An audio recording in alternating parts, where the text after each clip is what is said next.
Bang Hilonggo. Please subscribe And like. and share. Ako po mga kababayan, ibang mga taga Mindanao nagalit po dito kay Vice President Sara Duterte. Dahil hindi na daw kailangan ng Mindanao ng 20 per kilo na bigas. Ito po, pakinggan po natin ang sabi ni VP Sara Duterte. Bakit nagalit po ang iba nating mga taga Mindanao? Pakinggan natin. At hindi namin kailangan ng 20 pesos per kilo na rice kasi wala na silang magawa sa Mindanao, mami. Kahit anong gawin nila, hindi na talaga boboto. Panahon po ito ng kampanya, itong pahayag ni VP Sara Duterte patungkol dito sa 20 per kilo na bigas na nagbenta ang ating gobyerno, na siya ay nasa gobyerno din, pero tutol siya rito sa 20 per kilo na bigas, mga kababayan. Pero alam naman natin nung hinahanap niya na to, sana daw ang 20 per kilo na bigas na sabing pangarap ng ating Pangulo. Kahit pangarap, sabi daw nila, pangako. So ngayon na natupad na, ang dami ring dakdak, ang dami ring sinasabi. Ngayon, sinasabi ni VP Sara, hindi na daw kailangan ng mga taga Mindanao itong 20 per kilo na bigas. Ito, pakinggan natin. Mamaya ipakita ko po sa iyo ang komento ng mga taga Mindanao na nagalit kasi kailangan nila. Kasi siyempre, hindi naman katulad nila yan eh. Yung iba natin mga kababayan dito sa Mindanao, hikaos din yan sa buhay. Hindi katulad ni VP Sara Duterte, kahit kaano mang kamahal ang presyo ng bigas, kaya niyang bumili. Kahit 1,000, 2,000, 5,000 per kilo, kaya ni VP yan bumili, mga kababayan, dahil mayaman sila. Tuloy natin. Ang kami sa mga tao na kung ano-ano lang yung pinapaasa sa mga kababayan natin. So, yes. Kasi, natuwa pa, no? So, kung ano-ano lang daw ang pinapaasa. No? Natupad na nga eh. Paasa pa ba yan? Naranasan na ng tao na nakabili ng 20 per kilo na bigas. Sabi nga ng ating Pangulo, ang sabi niya, kaya ganun katagal, naabot ng 3 taon, kasi pag-upo niya, maraming nangyari. Marami siyang nakita na kailangan pang ayusin. As totoo naman talaga, mga kababayan, ngayon lang nagkaroon ng suporta ang ating mga magsasaka sa panahon lang ng administrasyon ni Pangulong Bongbong Marcos. Ngayon lang nakaranas ang ating mga magsasaka na binibigyan halaga ng gobyerno ang ating mga magsasaka. Nung panahon ba nila, nagawa nila yan? Hindi nila nagawa yan. Yung pagbibigay ng titulo, pagbibigay ng mga abono, pagbibigay ng mga bini, pagpapautang ng gobyerno sa mga magsasaka, pag pinapakinggan kung ano ang hinaing ng ating mga magsasaka. Diba? Nagawa nila yan. Hindi nila nagawa yan. Kaya nung pag-upo ni BBM, talagang hirap na hirap siya kasi marami siyang binago. Tulad niyan, sinabi niya, meron pa ng mga nasa gobyerno na nag-i-smuggler ng mga bigas. Mismo nasa gobyerno ang gumagawa ng kabalastugan. Import ng import para kumita ng pera. So hindi na pinapahalaga ng ating mga magsasaka. So inunti-unti ni BBM yon kasi mga tauhan ni dating Pangulong Duterte yun, pinagwawalis na yun. Pinagtatanggal niya na. O ngayon, nabuwaba yung presyo ng bigas. Magtataka kayo? Huwag kayong magtaka. Kasi nakikita natin, ang administrasyon, pinukusan at binigyan halaga itong ating mga magsasaka. Ngayon, eto ang mga komento ng ating mga kababayan doon, yung mga nag-comment dito sa pahayag ni VP Sara Duterte. Eto ha, ayan. Komento lahat yan ha, komento. Sa pahayag ni VP Sara, ni-screenshot ko yan. Ayan, babasahin ko ha.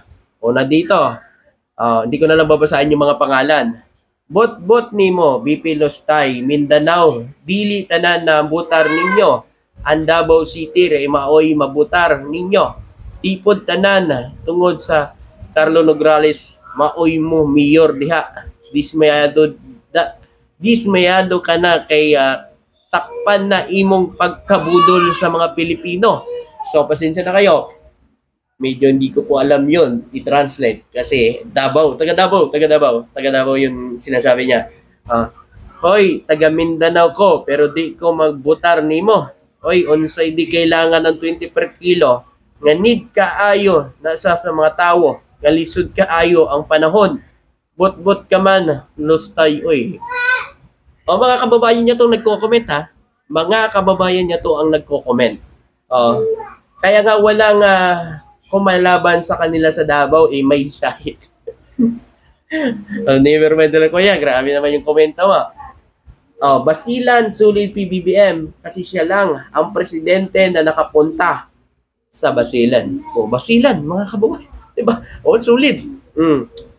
Ako nga, taga Davao, hindi ko rin ibubuto yan si Sara.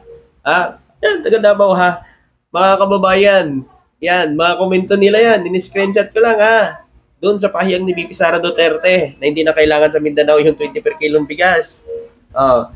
Ikaw ang hindi kailangan, Sara. Bayaan mo lang tao na bumili ng murang bigas. Ikaw ay maibibigay ka ba sa taong bayan? Wala kundi guluhin ang bansa at sirain ang pag-iisip ng mga tao. Alam nyo ito kasi, ang 20 per kilo na bigas, kapag sila ay nasa gobyerno, ito po ay para sa taong bayan. Suportahan dapat ito ng mga nasa gobyerno, senador, congressman, buti nga si House Speaker, talagang suportado ang 20 per kilo na bigas ng ating gobyerno. Suportado dapat ito, senador, congressman, mga mayors, lahat ng ahensya ng gobyerno. Suportado dapat ito. Kasi ito ay para sa mga Pilipino, hindi ho para sa inyong mga politiko. Ito pa. Sure, BBM pa rin ako. Nagbaba na ang gasolina.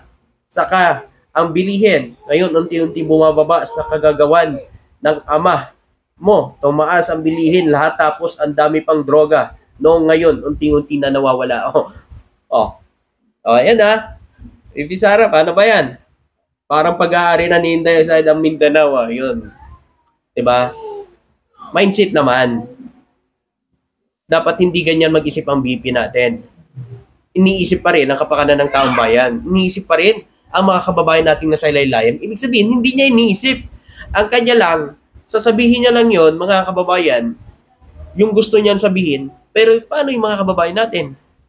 Na kailangan yung 20 per kilo na bigas dito sa Mindanao. Kasi, siyempre, napakalaking tulong yun, napakalaking bagay. Biruin nyo, kung tag 50 ang binibili mong bigas, maganda yung quality ng bigas, mga kababayan. Maganda yung quality ng bigas kasi alam nyo, kung hindi na quality ang binibenta na bigas ng ating gobyerno na 20 per kilo, sa tingin nyo, magkakaroon ba ng pila na ganun kahaba doon sa Metro Manila, sa Cebu? Halos araw-araw, binabalik-balikan? Kasi nga mga kababayan, mas malaki ang natitipid. Kung tag 40 ang binibili mo, pag may 20 ka, may 20 ka palagi per kilo. May pang-ulam ka na. Kung meron kang 10 kilong binili, may 200 kang matitipid. Diba?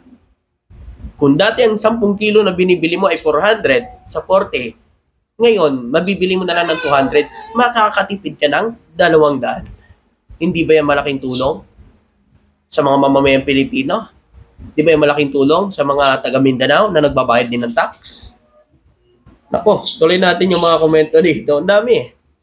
Sino ka ba? Ano bang nagagawa mo? Tingnan na lang natin. Hintayin mo na ang impeachment mo. Impeachment naman.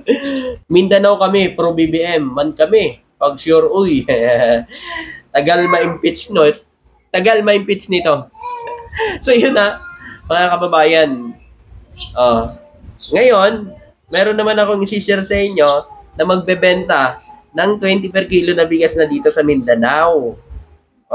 Ano ba yan? Iyak na naman to si Inday Lustay. Kasi mga kababayan, sinasabi niya dito na ayaw niya nga yung 20 per kilo na bigas mapunta rito sa Mindanao di ba? Hindi na daw kailangan Ito, pakinggan niyo to. Ng pamahalaan sa paghahatid ng dekalidad at murang bigas sa mga Pilipino. Sa katunayan, hindi na lang mga taga Metro Manila at Cebu ang makakatikim nito dahil hanggang Mindanao, paparating na rin ang 20 pesos na bigas. Ano ba yan? VP Sara, mapupunta na sa Mindanao.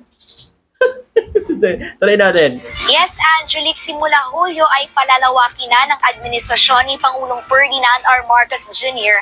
ang pagbibenta ng 20 bigas meron na sa Mindanao, partikular na sa mga lugar na may mataas na insidente ng kahirapan. Narinig mo, BP? Doon sa unang ilodonsad, kung saan nakikitaan na mas marami mga kababayan natin na hikaw sa buhay. Ganyan dapat mag-isip, guys. Hindi na pang sariling isip lang yung pag-iisip mo eh. Alam nyo, nakikita ko dito, parang pang sariling isip lang ang ginawa ni BP Sara Duterte. Sarili niya lang iniisip niya, hindi ang taong bayan. Mag-isip ka kayo mga Pilipino. Pero magpapahayag siya ng ganun. Diba? Please lang po sa lahat natin mga kababayan, matauhan na ho kayo, mag-isip po kayo. Kung ganyan po ang ating leader, ganyan mag-isip, paano na lang tayong mga Pilipino? Si BBM, naririnig nyo ba na nagsasalita ng ganyan? Hindi siya nagsasalita kasi gusto niya matulungan ang sambayan ng Pilipino. Gusto niya gumaan ang buhay ng bawat Pilipino. Ganon dapat ang mga nasa gobyerno. Tulad niyan ngayon, outside na politika. Sabi ni BBM, magtrabaho na tayo. Wala nang politika dito. Ngayon naman, ang iba naman, sabihin nila, ano daw, pauwiin mo muna daw si Pangulong Duterte para patawarin daw siya ng mga Duterte. Kalokohan yan.